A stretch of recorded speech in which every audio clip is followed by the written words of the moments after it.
হরে কৃষ্ণ বন্ধুরা, সবাই আশা করি খুব ভালো আছো। আমি আবার একটা ব্লগ নিয়ে তোমাদের সামনে চলে এসেছি। সকালটা শুরু হয়ে গেছে, মানে ব্যস্ততম যে দিনটা প্রত্যেক সপ্তাহের অন্যান্য দিনগুলো থাকে সেটা আজকে নেই। আজকে রবিবার, কিন্তু তবুও নিয়ম মেনে বা ডেইলি লাইফ যেটা বলে সেটা কিন্তু আমরা করে যাই। কখনো আমরা খুব কমই আছি আমরা এরকম যে সেইটাকে ভেঙে চলতে পারি। সবাই পারে না, আর আমিও সেইটা ভেঙে কোনো সময় চলতে চাই না। মানে নিয়ম মেনেই চলতে চাই। তো যাই হোক, আমি অন্নটা বসিয়ে দিলাম আর মার জন্য একটু সুজি করে নিলাম। মাকে একটু টিফিন দেব। তোমরা জানো, আগের দিনেও বলেছি নানা রকম করে দিতে হয়, তাই না? তো এবার আমি বসে পড়েছি আলু নিয়ে। আজকে আমার মানে একজন ভক্ত মাতাজি আসবেন। উনি আমাকে দেখতে আসবেন। আমার শরীরটা অসুস্থ হয়েছিল বলে তোমরা আমার গলাটা শুনে বুঝতে পারছো যে আমার এখনও সেরে উঠিনি ভালো করে, কিন্তু মাতাজি আমাদের এখানে আসবেন। আর কালকে যেহেতু একাদশী, তো একাদশীর আগের দিন আমরা নিরামিষ খাই এবং পরের দিনও নিরামিষ খাই, আর একাদশীর দিন তো আমরা পালন করি। তো এইভাবে আমরা চলি। তো মাতাজি আসবে, আর আমাদের ভক্ত বাড়িতে কোনো দিনও কেউ আসলে প্রসাদ না পেয়ে যায় না। এটা আমাদের আন্তরিকতা বলুন আর যাই বলো, এটা আমাদের মানে আমরা এটা নিয়মের মধ্যে ঠিক না। এটা মানে অন্তরের একটা ভালোবাসা যে কেউ যাবে না, আমাদের বাড়ি থেকে কেউ প্রসাদ না পেয়ে যাবে না, সে ভক্তই হোক আর আমাদের মতো ইস্কনের ভক্তই হোক বা অন্য কোনো ভক্তই হোক বা নাই বা হোক, এই আমাদের এই মানে পথে তারা না আসুক। বাড়িতে কেউ এলে তাকে শুধু মুখে পাঠানো যাবে না, বা যায় না, আমরা যাই না আর কি। যাবে না ঠিক নয়, আইন নয়, মানে আমরা এগুলো করি না। আমাদের কাছে যে আসে মনে হয় একটু প্রসাদ পাইয়ে পাঠায়, এটা মানসিক একটা বিরাট শান্তি লাগে। তো মাতাজি আসবে, আমাকে দেখতে বলেছিল বিকেলে আসবে। তো আমি বলেছিলাম না, ডাল ভাত চা হবে, তুমি এখানে একটু প্রসাদ পেও। তো মাতাজি রাজি হয়েছে। তো মাতাজি আসবে। তো আমি বিশেষ কিছু করতে পারবো না, শরীর খারাপ, এখনও সেরে উঠিনি। মন সায় দিলেও কালকে বলেছি শরীরটা সেরকমভাবে এখনও সায় দিচ্ছে না। তো মাতাজির জন্য তো কিছু একটা করতে হবে না, একটা মানুষ আমার বাড়িতে একটু প্রসাদ পাবে, তো তার জন্যে তো একটু কিছু করতে হবে। তো আমি একটু ধোকা বানিয়ে নিচ্ছি, আর ওদিকে অন্নটা বসিয়ে দিয়েছি, ওটাকেও একটুখানি কিছু মানে একটা করবো। শেষ অবধি দেখতে থাকো তোমরা। তো আর এই ধোকাটা না সবাই ভালোবাসে, আমি দেখেছি খুব কম মানুষই ধোকা ভালোবাসে না। কিন্তু আমার মা তো আবার এই তেলের কড়া ধোকাটা খেতে পারবে না, মার অনেক কিছুই বারণ। তো আমি দেখো মার জন্যে কিন্তু স্টিমে এগুলোকে সেদ্ধ করে নিচ্ছি। যে ডালটা আমি বেটেছিলাম সেটা কিছুটা আমি ওরকমভাবে কড়াতে নেড়ে নিলাম, আর তার মধ্যেই দুটো মানে সেটাকে আমি বাটিতে গরম জল দিয়ে এবার একটু ভাপে দিয়ে দিচ্ছি। ওটাকে ডালটা সিদ্ধ হয়ে যাবে, তারপর একটু সামান্য নুন হলুদ দিয়ে একটু জিরে ফোড়ন দিয়ে মার জন্যে করে দেবো। তো এইটা ওই সেদ্ধটা হয়ে গেছে, এবার আমি এগুলোকে তুলে নেব। তো যেটা বলছিলাম যে আমরা না খুব আনন্দ পাই যখন কোনো ভক্ত বা কেউ আসে আমাদের বাড়িতে, এবং এটা আগে ছিল না হয়তো আমার মধ্যেও। বিরক্ত হয় অনেকে, আমি দেখেছি দুপুরবেলা এসে গেল, কিন্তু আমাদের ভক্ত বাড়িতে কেউ কখনো যে সময়ই আসুক না কেন আমরা বিরক্ত হই না, আমরা আনন্দ পাই। আমরা তাকে কি দেব, কি খেতে দেব বা কি প্রসাদ দেব, মেন ব্যাপার আমরা তো সবাই, আমরা যারা আছি আমার যার যে পরিবারের সঙ্গে ইস্কনের সাথে যুক্ত, আমরা তো প্রসাদ ভোজি। আমরা প্রসাদ ছাড়া অন্য কিছু খাই না। তো আমি একজনকে আজকে ভিডিও কলিংয়ে তাই দেখাচ্ছিলাম, সে আমাকে বলছিল জলটা খাও। তো আমি বললাম না, জলও খাই না, কারণ আমার ভগবানের জন্য আলাদা ব্যারেলে জল আসে, সেই জল আমি ভগবানকে দিয়ে দিই, আর সেই জলটাই আমি আবার গ্লাসে করে করে যতবার দিই বোতলে ভরে রাখি, এবং সেই জলটাই আমি খাই। তো ধোকাটা আমি কেটে নিচ্ছি, আর চেষ্টা করছি খুব তাড়াতাড়ি করার, কারণ একটা মানুষ আমার কাছে আসবে, বেশি বেলা করব না, কিন্তু কতটা তাড়াতাড়ি করতে পারবো আমি জানি না, করে চেষ্টা করছি আর কি। যাই হোক, ধোকাগুলো এইভাবে আমি কেটে নিচ্ছি, এবং আজকে বিশেষ কিছু করব না, আগেই বললাম। তো ডালটাকে বেটে নিয়েছিলাম আর কড়ার মধ্যে তোমরা দেখলে একটু কালো জিরে ফোড়ন দিয়ে দিয়েছিলাম, দিয়ে এবার ডালটাকে ঢেলে দিয়েছিলাম। সবাই এভাবেই করি, নুন হলুদ একটু মিষ্টি দিয়েছিলাম, কেউ কেউ হিং দেয়, আমি হিং দিইনি। আর তারপরে কড়ার থালার মধ্যে এইভাবে পেতে দিয়েছিলাম ওটাকে। এবার একটু ঠান্ডা হতে দিয়েছিলাম, ঠান্ডা হওয়ার পরে আমি ওটাকে কেটে নিচ্ছি। আর কেটে নিয়ে এবার আমি আলু দিয়ে একটু মানে রসা মতো করবো, কারণ হচ্ছে গিয়ে শুকনো তো খাওয়া যাবে না। আর যেহেতু এই একটাই করব আর টমেটোর চাটনিটা করব, তো সেই জন্য একটু বেশি করে করতে হবে, বড় করে। তো নিজেরও হবে আর দুবেলা হয়ে যাবে এরকম, ওবেলাতে শরীর কতখানি সায় দেবে জানি না। তো আমার ধোকাগুলো করা হয়ে গেছে, কাটা হয়ে গেছে আর কি। এবার আমি এগুলোকে ভেজে নেব।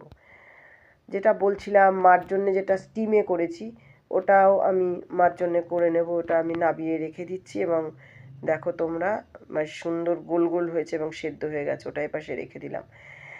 এখন আমি মানে মার জন্য একদিকে বসিয়ে দেবো একটা কড়া, মার জন্য করব, আর এদিকে আমার ভগবানের জন্য করব। যেহেতু মাকে এইটা আগেই বলেছি দিতে পারবো না, তো সেই জন্য আমি মার জন্যে আলুও দিতে পারবো না, কিছুই দিতে পারবো না। সামান্য একটু জিরে ফোড়ন দিয়ে আর নুন হলুদ দিয়ে করে দেবো। যা আমি আর একটা কড়া বসিয়ে দিচ্ছি, দুটো কড়া হলে সুবিধা হয়, কারণ হচ্ছে তাড়াতাড়ি হয়ও, আর বেশিক্ষণ দাঁড়াতেও পাচ্ছি না, না চালিয়ে যেতে হবে কাজটা আমাকে, যতই ক্লান্ত হই। তো মারটা এবার বসিয়ে দেব। এদিকের কড়াটাও আমার কিন্তু অনেকটা গরম হয়ে এসেছে। আর মার জন্যে তো সব তেল আমি দিতে পারবো না, মার জন্য একটু সাদা তেলে করতে হবে। অল্প একটু তেল আমি দিয়েছি, মানে 1 চামচও নয় এরকম তেল দিয়েছি। তো কত হিসাব করে রান্না করা যায় না, কিন্তু করতে হয় বিশেষ কারণে, কারণ কারুর অসুস্থতা থাকলে তার জন্যে তো মানে মেনে টেনে চলতে হয় না অনেকটা। তো আমার এই কড়াটা গরম হয়ে গেছে একদম তেলটা। তো যেটা বলছিলাম যে মাতাজি আসবে, খুব আনন্দ লাগছে। আর ওই মাতাজি তো আমি দেখাচ্ছি তোমাদেরকে পরে, দেখো আমাকে এতটাই ভালোবাসে, অন্যরাও ভালোবাসে, সবাই খুব ভালোবাসে আমাকে, কিন্তু ওই মাতাজির সাথে যেন আমার মনে হয় যেন কত দিনের বেশি দিনের পরিচয় নয়। আমি এই মানে ভক্ত সঙ্গ সাধু সঙ্গ যখন করতে করতে ওনার সাথে পরিচয় হয়েছে, এবং একবার মায়াপুরে গিয়েছিলাম। আমি প্রথম চিনতাম কিন্তু কোনো দিন কথা হয়নি। আর মায়াপুরে গিয়ে আমি একবার, যখন আমরা সবাই মানে জগন্নাথ দেবের যে মন্দির আছে রাজাপুর, সেইখানে যখন আমি প্রসাদ পাচ্ছিলাম, হঠাৎ আমার চোখ ওর দিকে চলে যায়, আর সেই আমার কথাবার্তা শুরু। আর তারপর থেকে এখনও পর্যন্ত আমার চলছে খুবই ভালো সম্পর্ক, খুব ভালোবাসে, দিদি বলে ডাকে, আমার থেকে বয়সে অনেকটা ছোট। ওই যে মারটা একটু হলুদ দিয়ে দিলাম, কোনো রকম নুন আর হলুদ জলে আর কি জিনিসটা হবে আর কি, 1 ফোঁটা তেল দিয়েছিলাম। আর সেই থেকে আমার সঙ্গে চলছে যেন অটুট থাকে সেই সম্পর্কটা। অ্যাকচুয়ালি আমরা যে সমস্ত ভক্ত সঙ্গ সাধু সঙ্গ তোমাদের এর আগে অনেকবার দেখিয়েছি করি, বিশেষ করে আমাদের এই ভক্তরা এতটাই মানে মানবিক, আর এদের সাথে মিশলে মন অনেক ভালো হয়ে যায়। কোনো সমালোচনা আলোচনা নেই, শুধু ভগবানের কথা। তো এই ভগবানের কথা শুনতে যে যতটা জানে, বা যে আমরা তো বই না পড়ে শাস্ত্র না পড়ে কোনো কথা বলবো না বা বলি না, নিজেদের মন গড়া কথা আমরা ভগবানকে নিয়ে বলি না। তো সেই জন্য আমাদেরকে পড়তে হয়, হ্যাঁ, গীতা ভাগবত এগুলো পড়তে হয়। আমি তো একাদশীর দিনে ওই জন্য একটা করে শ্লোক তোমাদের পড়ে শোনাই। সবই তো ভগবানের কথা। ভগবান মানে গীতার জ্ঞান দান করেছিলেন আমাদেরকে মোক্ষদা একাদশীতে 45 মিনিট কুরুক্ষেত্রের যুদ্ধে, আমরা সকলেই জানি। তো সেই গীতার, আমাদের গীতার মধ্যে আমাদের জীবনের সব আছে। তো আমরা ভক্তরা সেইগুলো অক্ষরে অক্ষরে পালন করি এবং প্রত্যেকের সাথে খুব ভালো ব্যবহার করে চলি। আর সবাই খুব আত্মীষ্ণ, সবাই সবাইকে খুব ভালোবাসি আমরা। সবার এই যে আমার একটু সর্দি জ্বর হয়েছে, মাতাজি ছুটে আসছে আমাকে দেখতে, কতখানি ভালোবাসা থাকলে সে আমাকে ছুটে দেখতে চলে আসছে, তাই না? কতখানি হৃদয়ে স্থান দিলে এটা করা যায়। তো যাই হোক, এভাবেই চলি আমরা। ধোকাগুলো ভাজা হয়ে গেছে, আমি তুলে নিলাম। এবার আমি গ্রেভিটাও করে নেব, মানে আলু দিয়ে রসা, যেটা আমরা রসা বলি। তো ঝোল কথাটা আমরা বলি না, আমরা রসা বলি। এটাই আমাদের মানে শিখে এসছি, বা এটাই আমরা ইস্কন থেকে জেনেছি, মায়াপুরে যাই সবাই এটা বলে। তো এই কথাটা আমরা বাদ দিয়ে দিয়েছি, আমরা বলি রসা। মানে কিছুটা জল জাতীয় কিছু থাকলেই তাকে রসা বলা হয়। সে ফলের হতে পারে, সে কোনো সবজির হতে পারে। তো এই কথাটা আমি যখন বলি, আমার মেয়েও আমাকে বলে যে কি বলো ওটা, রসা কেন বলো। আমি ওকে বুঝিয়ে বলি তখন যে রসা মানে ঝোল, ঝোল কথাটা বলি না, রসা মানে একটা রসালো জিনিস। তো যাই হোক, জিরে তেজপাতা ফোড়ন দিয়ে দিলাম, আলু আর টমেটোগুলো দিয়ে নিলাম, ভালো করে ভেজে নেব। আর ওদিকে টমেটোর চাটনিটা বসিয়ে দিয়েছি। মনে হচ্ছে কতক্ষণে রান্নাটা শেষ করব, বেলা হয়ে যাচ্ছে। আসলে তাড়াতাড়ি করার চেষ্টা করছি। সমস্ত মশলাগুলো আমি বাটিতে নিয়ে নিয়েছিলাম, জিরে, আদা, তারপরে হলুদ, সব কিছু, নুন সব নিয়ে একেবারে দিয়ে দিলাম, জল দিয়ে একটু মিশিয়ে নিয়েছিলাম। মশলাগুলো, শুকনো মশলাগুলো যদি আমরা একটু জলের মধ্যে গুলে নিই, তাহলে সেটা না পুড়ে যায় না চট করে, আর সেটা ভাজতেও সুবিধা হয়, কষতেও সুবিধা হয়। তো যাই হোক, এইভাবেই চলছি। আর বন্ধুরা, সবাইকে বলছি যে সবাই কালকে একাদশী আছে, সবাই গীতার একটা করে শ্লোক হলেও পাঠ করুন বা শ্রবণ করুন।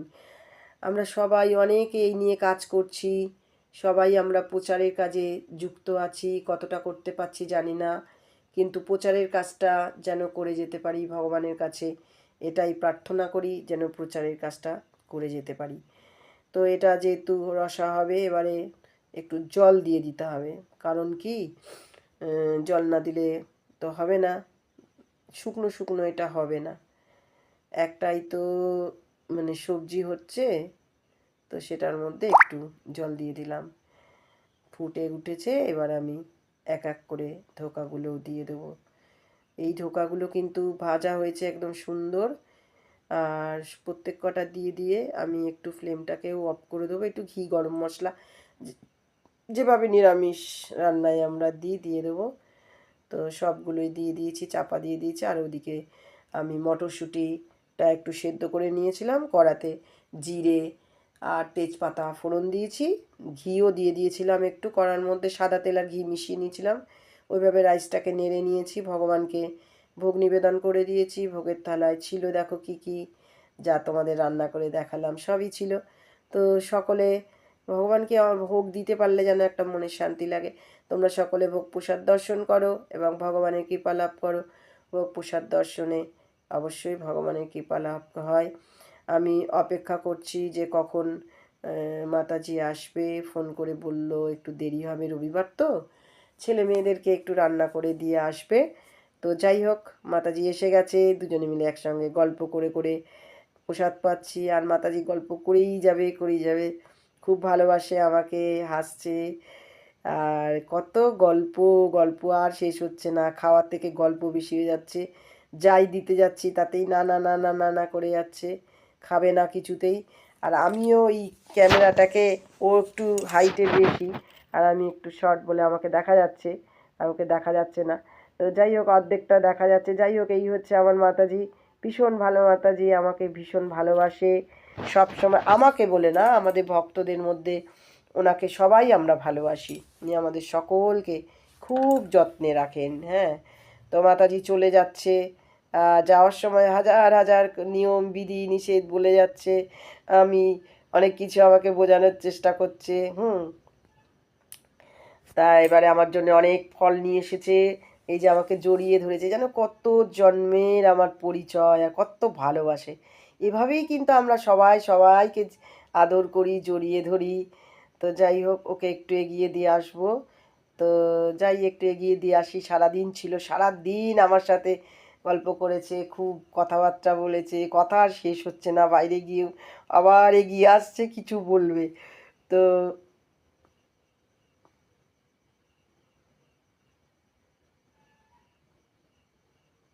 অনেক কিছু বলে যাচ্ছে আমাকে, এই যে যেতে আর ওর মন চাইছে না, কিন্তু যাবে তো, নিজের সংসার, ছেলে মেয়েরা আছে, তার কাছে যাবে, রিক্সা এসে গেছে, ও রিক্সায় উঠে যাবে, আমি ওকে একটুখানি গেট পর্যন্ত এগিয়ে দিচ্ছি, মানে আমি যে রিক্সায় যাই সেই এসেছে, তো চলে গেছে, সন্ধে হয়ে গেছে, সন্ধে দেওয়া হয়ে গেছে, আমি ভগবানকে ভোগ নিবেদন করে দিয়েছি, রাতের ভোগটা বেশি কিছু দিতে পারিনি, আখের গুড় দিয়েছি, কলা দিয়েছি, আর রুটি করেছি, রুটি দিয়ে দিয়েছি। তো এইটার পরে আমি আবার আমার বিশাল কাজ আমি নিয়ে বসবো, খাতাপত্র, অনেক দিন রেজিস্টারে হাত পড়েনি শরীর খারাপ থাকার জন্য।